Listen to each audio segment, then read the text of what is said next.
My name is Celia Marlowe, 28 years old. I was rinsing out a coffee mug when my phone buzzed on the counter, a single notification that cracked like a whip in the quiet of the apartment. I quit. You'll pay my share of rent. That was it. No greeting, no explanation, no apology. Just one line that read like he was resigning from a job instead of walking away from his sister and our home. For a moment, I actually laughed, a sharp, disbelieving sound that echoed against the kitchen tiles. This had to be a joke.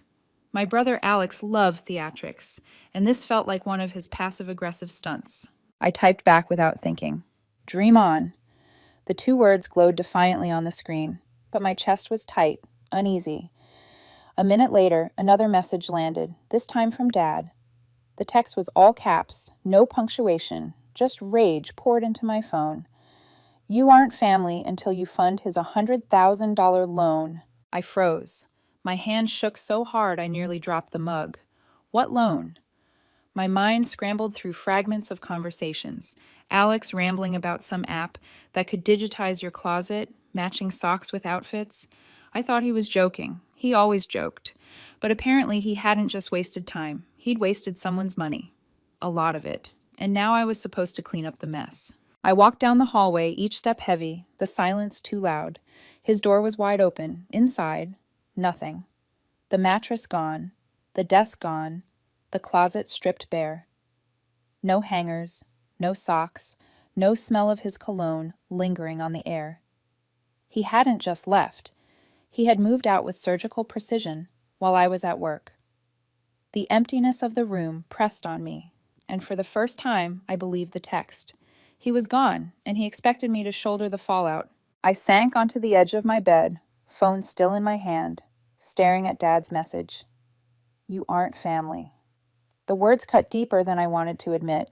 Family wasn't supposed to be a conditional contract. Family wasn't supposed to hinge on money. But in my family, apparently, it did. I didn't argue. I didn't reply.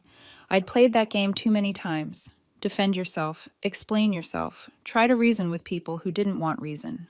This time, I was done playing. Instead, I opened my banking app. First, the joint credit card Dad convinced me to co-sign, frozen. Next, the backup debit card Mom sometimes used. In emergencies. Locked. I scrolled through autopays, linked accounts, shared subscriptions. Canceled, canceled, canceled. I even called the electric company and removed Alex from the account. If they wanted darkness, they could live with it. The motion steadied me, like I was stitching up a wound. Each click, each freeze, each lock was a way of reclaiming control, but I wasn't just reacting. I was planning. If they wanted to test what life looked like without me, they were about to find out. The last thing I did that night was log into the storage unit portal, the one where my parents kept holiday junk, old furniture, sentimental clutter.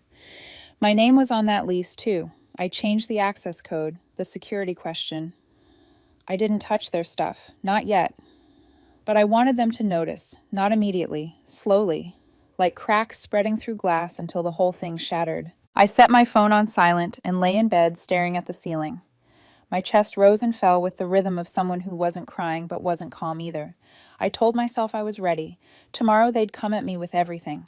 Anger, guilt, pleading, and I would face it without flinching. The thought was both terrifying and liberating. At some point, exhaustion dragged me under. I didn't hear the first calls. I didn't hear the second wave. But when I woke, the storm was waiting. 58 missed calls, 10 voicemails. The phone trembled in my hand as though it still carried their voices. I didn't open them, not yet. Not because I didn't care, but because I cared too much. I knew what those messages would sound like. Alex alternating between rage and victimhood, Dad barking ultimatums, Mom sighing her way through disappointment. My stomach clenched, just imagining it. Instead, I called Uncle Rob, Mom's brother. The only one who had never asked me for a dime, never guilt-tripped me, never treated me like I owed him for simply existing. When he picked up, his voice was low, steady. Celia, I've been waiting for this call. I told him everything. The rent, the loan, the blackout. My words spilled fast, jagged. For a long moment, he was silent. Then he asked, gently, "Do you want to know what they really say about you when you're not around?" My breath caught. A part of me wanted to say no. But another part, the part that had been bleeding for years without a wound in sight, whispered yes. They don't think you'll ever cut them off, he said quietly. They think you need them too much. They laugh about it sometimes. At your cousin's wedding, I heard your mom tell Carla that you only think you're better because you pay your own bills. She said if you ever stop helping, you'll learn real fast who your family really is. The words settled heavy, like wet stones in my chest. He went on softer now, as if trying to cushion the blow. Your dad's told me more than once that you owe them for your difficult teenage years, that therapy at 16 was something they endured, not something they supported, that they carried you, and now you should carry them. I closed my eyes. Memories flickered, sitting in the back of Dad's car on the way to therapy, staring out the window while he gripped the steering wheel, silent but simmering. Suddenly those memories sharpened, took on a new meaning. And then, Uncle Rob added, after you got that promotion last year, they had a whole conversation in the family group chat. Not the one you're in, the other one. The one where they planned things without you. They were excited, said it meant they could lean on you more. They never expected you'd say no. The ache in my throat burned. I whispered, there's another group chat? Yes, been going for months. I saw it once, by accident. I thought maybe you knew, but I guess you didn't. Silence stretched. I could hear him breathing, waiting. Finally, I said, thank you for telling me. My voice cracked, but I didn't cry. Not then, not anymore. After we hung up, I stared at my phone for a long time. The missed calls, the buzzing silence. For years, they had trained me to feel guilty for standing up for myself, to bend, to explain, to defend.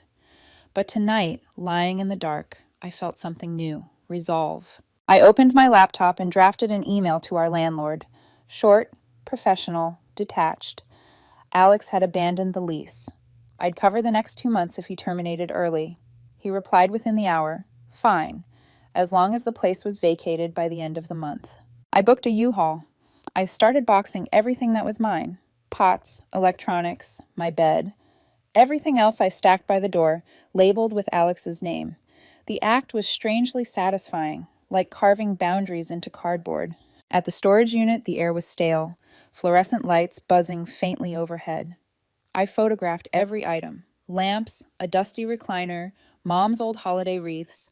Then I sent an email. You have 10 days to transfer this lease. After that, not my responsibility.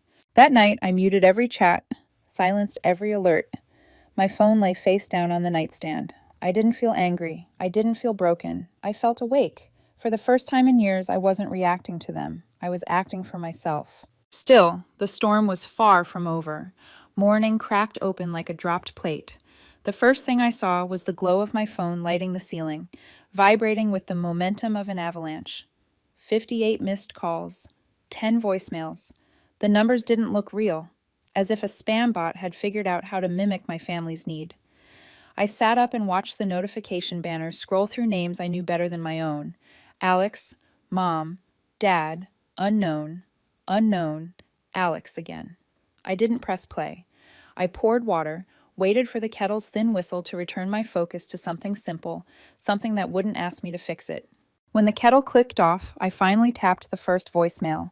Alex's voice came out too loud, like he was yelling from the other side of a locked door. Celia, what the hell is wrong with you? You froze my card? You know rent is due in 3 days? This is your fault. You always do this. Turn everything into a power move. I had a plan. You just don't get how business works. His breath hitched. Call me back. The next was from Dad, clipped and rehearsed, the way he sounded when he needed a favor, but wanted to pretend it was a moral duty. Celia, this attitude is beneath you. Your brother is under pressure. Family stands up when things get hard, not when things are easy. We'll discuss repayment schedules and accountability when this is resolved. For now, do the right thing. Mom's message floated on a sigh. Sweetheart, I don't know what happened, but you're scaring me. We're a family. We don't punish each other. Call me, please. That last word felt like a trick, a velvet rope disguising a tripwire. I set the phone down and stared at the window. The city outside was just waking. Delivery trucks, distant horns, a jogger with a blue windbreaker flashing through sunlight. Normal life looked possible from here, even easy. Mine had never been. I opened my email. The landlord had replied at 6:11 a.m., confirming early termination if the apartment was vacated clean. I answered with a firm yes and offered to send photos when I finished packing. His thumbs up emoji arrived within minutes, obnoxiously cheerful for such a clean severing. Then I returned to logistics. Electric company, confirmed. Alex removed. Internet service, switched to my new place effective end of month. Streaming accounts, passwords changed, email updated, device list wiped, autopay purge complete. My chest loosened with each completed task, a tightness I hadn't known I carried, slowly dissolving like frost in sun. By late morning, my phone began ringing from a blocked number. I ignored the first attempt, then the second, picked up on the third by accident because I thought it might be work. Celia, Dad said, voice softened, the performance shifting acts. I overreacted last night. That was not fair. I'm stressed. We're all stressed. He let that sit, fishing for sympathy. You know, your brother had a rough time in school. He's finally found something he loves and people believed in him, and now... Who's in the family group chat? I asked. Silence expanded on the line. He wasn't expecting that. That's not important, he said eventually, careful, slow. That's enough, I said, and hung up. I didn't raise my voice. I didn't explain. The click felt like choosing a door and walking through it without looking back. At noon, a courier dropped a fancy gift basket at my door. Cheeses I don't eat, tea I don't drink, a candle that smelled like an expensive hotel lobby. No card, just a receipt tucked under the plastic with Mom's name and the credit card ending in numbers I knew by heart. The total was marked declined. I stood there a long time, then laughed, soft and a little sad. Even their apologies were billable. The next calls changed tone. The anger thinned into strategy. Aunt Liza, who never texted me unless she needed a ride, messaged, "Your parents have always loved you. Don't let pride ruin family." Then my cousin Hannah. "Are you mad about something dumb? Can you just let it go already?" The way they closed ranks was almost beautiful, like watching a school of fish change direction in a flash. The story was already being rewritten. I was dramatic, ungrateful, hysterical. It would be easier for them if I were those things. I stayed quiet. My silence wasn't a sulk, it was a scalpel. That afternoon, I drove to the storage unit. The air smelled like cardboard and dust, and the faint sweetness of old pine wreaths. I checked the new code, listened to the lock click open, and walked the aisles alone. The fluorescent lights hummed overhead like a nervous question. I took a slow video of each shelf and box, narrating dates and labels in a steady voice, like a documentary I might need to show a lawyer one day. Then, outside in the muted sun, I sent the email. You have 10 days to transfer this lease. After that, I am not responsible. Attaching photos for your inventory. On the way back, a Venmo notification pinged. Alex had requested $1,000 with the caption, "Your half of family vacation." I pulled over in a no parking zone and stared. Maui, the trip they'd already planned without me, the one I'd been too busy for. They'd counted my share before they counted me. I didn't accept. I didn't decline. I just commented, "Ask the group chat." 2 hours later, Uncle Rob called. He sounded like he'd walked out of a room full of smoke. "I don't know what you did," he said, "but your mom is pacing like she's about to march into court. Your dad realized the hotel was booked under your corporate discount. Non-refundable." I didn't gloat. I didn't need to. "Thanks for telling me," I said. Back home, I ate dinner standing at the counter. Peanut butter on toast, a handful of blueberries, the kind of meal you can only enjoy when you're feeding just yourself. My phone buzzed again. Unknown number. I let it go. A voicemail arrived seconds later. "Mom," whispering like we were conspiring. "Sweetheart, can we please talk tonight? Just the two of us. I'll come to you. No pressure." She left another 5 minutes later, teary this time. "I made mistakes. We all did. But this punishment..." I pressed delete. Words were their craft. Their seams only showed if you stopped accepting them as whole cloth. When my doorbell rang at 8, I didn't answer. The knock that followed was gentle, measured, like someone pretending to respect boundaries while hoping to be invited to cross them. After a while, footsteps retreated. An envelope slid under the door. Inside was a handwritten note in Dad's steady block letters. "We love you. We're sorry. Let's talk." The end line snagged like a burr. "Family is forgiveness, Celia." He always used my name at the end when he wanted to make a point land like a verdict. I folded the note and put it in a drawer. Later, when the part of me that still cataloged evidence needed to remember why I left, I would read it again and see the thesis. You owe us your absolution. Near midnight, I opened our apartment's family group chat, the standard one with emojis and recipe links, to find I'd been added to another chat without being asked. A second thread. A mirror universe. Most of the messages were logistical. Who's bringing what to dinner? What time the photographer arrives at the beach in Maui? But a few were about me. Mom had posted an old screenshot of an email I wrote years ago, helping her book something, captioned, "She used to care." Alex had sent a meme about girl bosses paying rent. Dad's newest message, stamped that morning, said, "Give her space. She'll come around. She's not cruel. She's dramatic." I typed 4 words. "No, I won't. Good luck." Then I hit leave group. The screen dimmed. Clean. The next day, while I wrapped dishes in crinkling paper, the phone rang again, Lena's name flashing across the screen. My old boss. We hadn't spoken since I left the firm. I hesitated, thumb hovering, then took the call. Her voice was brisk as ever.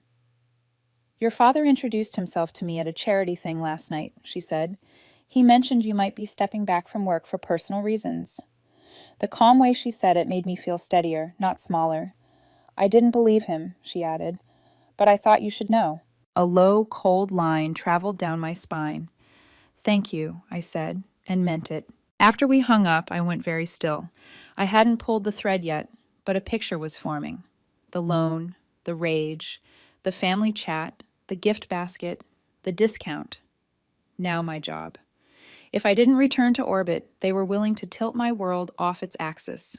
Not just to keep their house from slipping, but to keep me in roll. Night fell. I sat on the floor among half-packed boxes, light pooling in corners, the living room quieter than it had any right to be. I breathed in, breathed out, and pictured the old laptop in the back of my closet, the one I used when I still lived at home, when I scanned Dad's papers because he didn't trust the cloud. He'd given me logins, asked me to be his brain.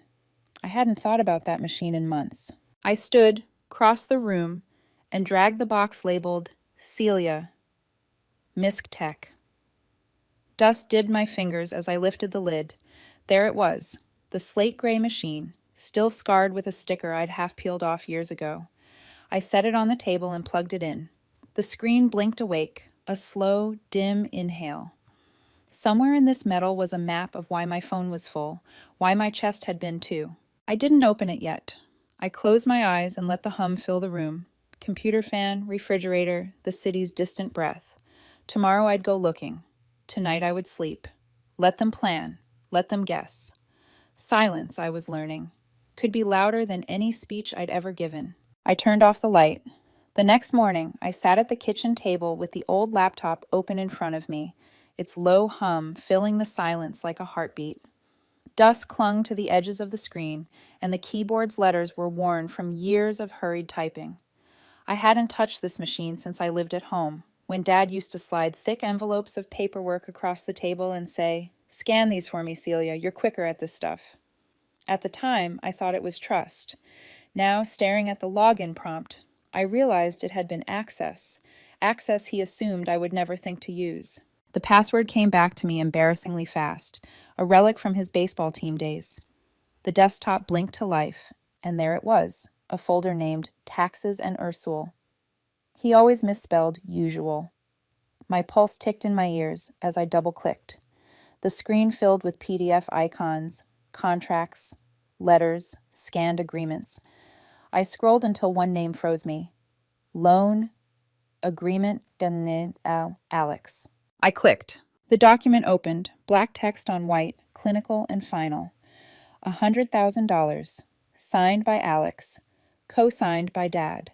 No mention of me anywhere.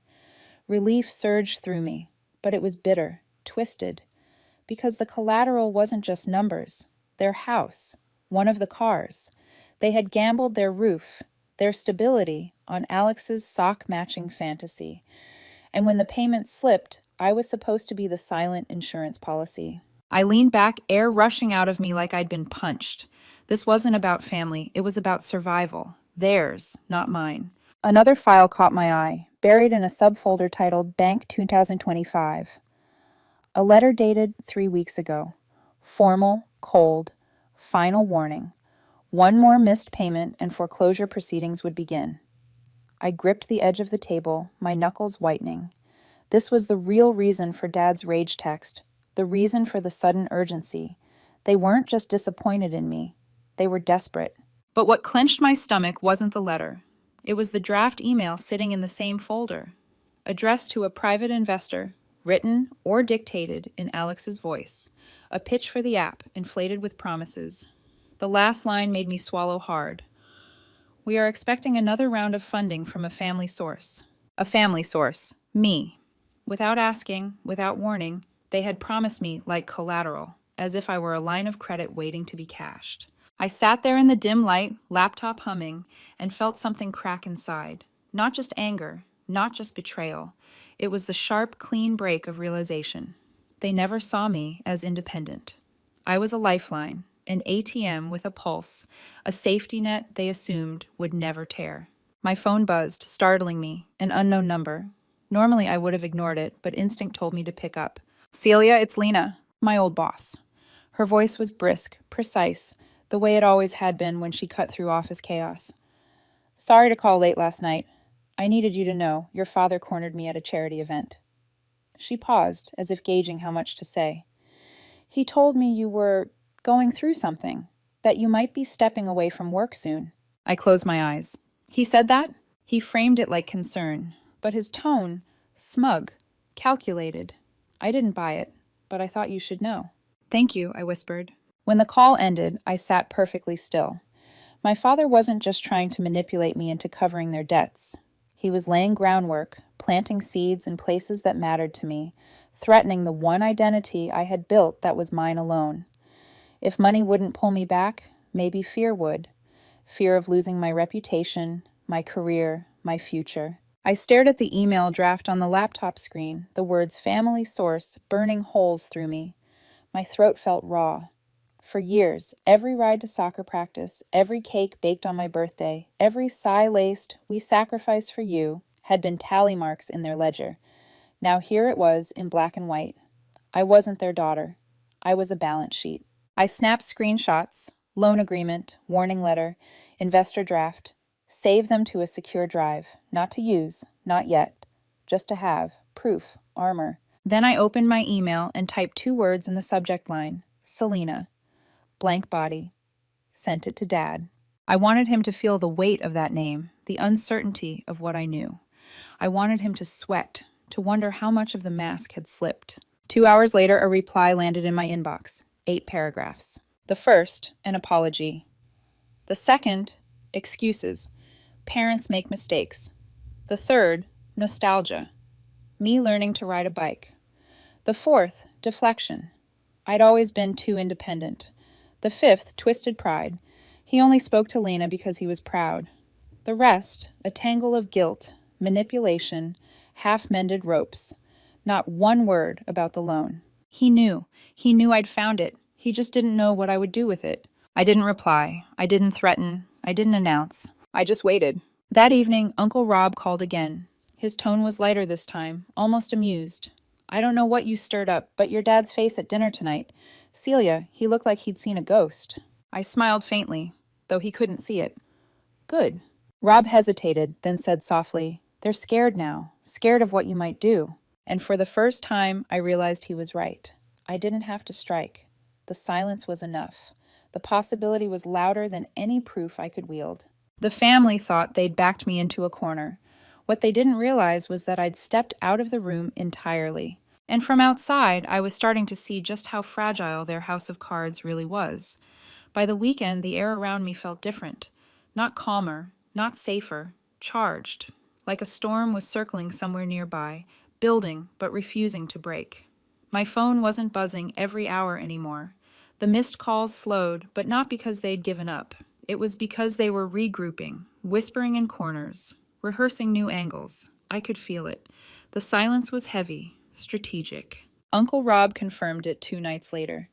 Dinner was a mess, he said when he called, his voice carrying both exasperation and glee. Your mom raised a glass to healing, your dad muttered about moving forward, and then Alex slipped. He said you'd come around soon because you always do. I couldn't help myself. I laughed, out loud, told them I wouldn't count on it.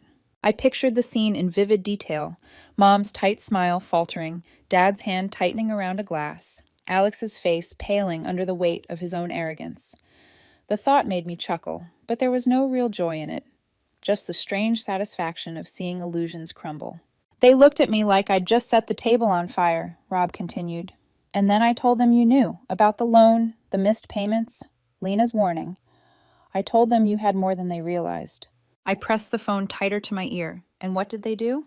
They went quiet, he said simply. Quiet like people who finally know the wolf is already in the house. That quiet stretched into the following days. No more pleading voicemails, no more dramatic texts, just silence.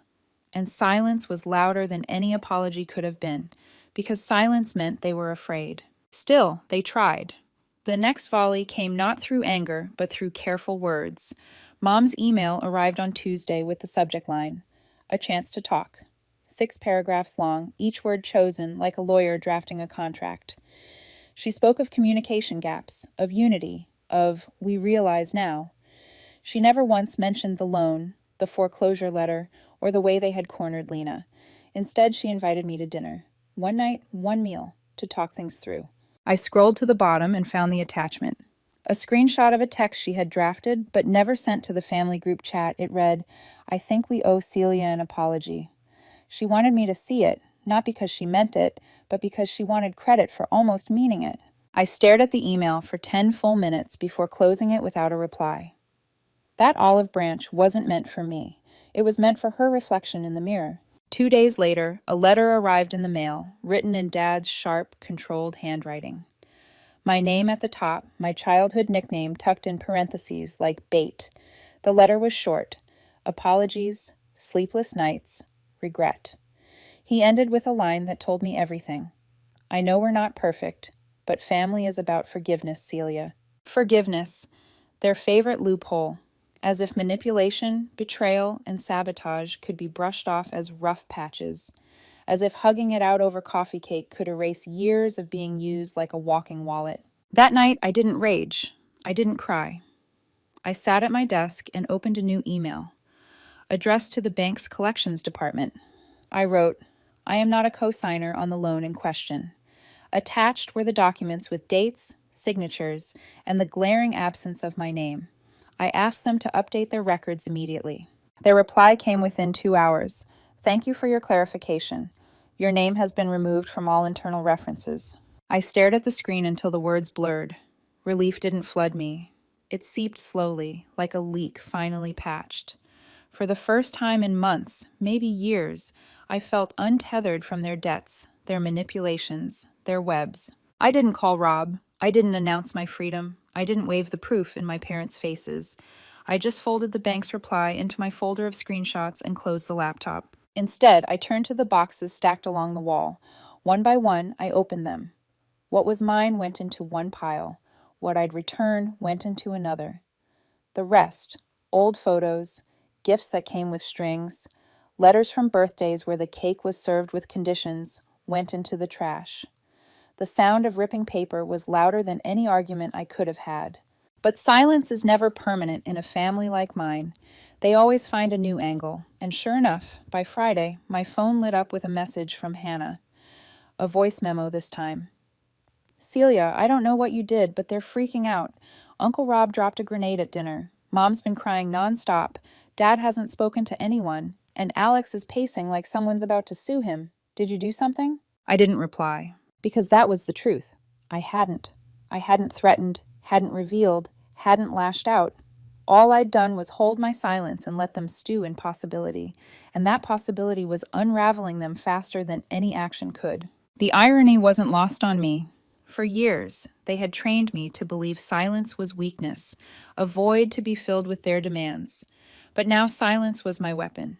Each day I didn't respond. Each call I didn't answer tightened the leash around their own panic. By the weekend, they weren't circling me anymore. They were circling themselves.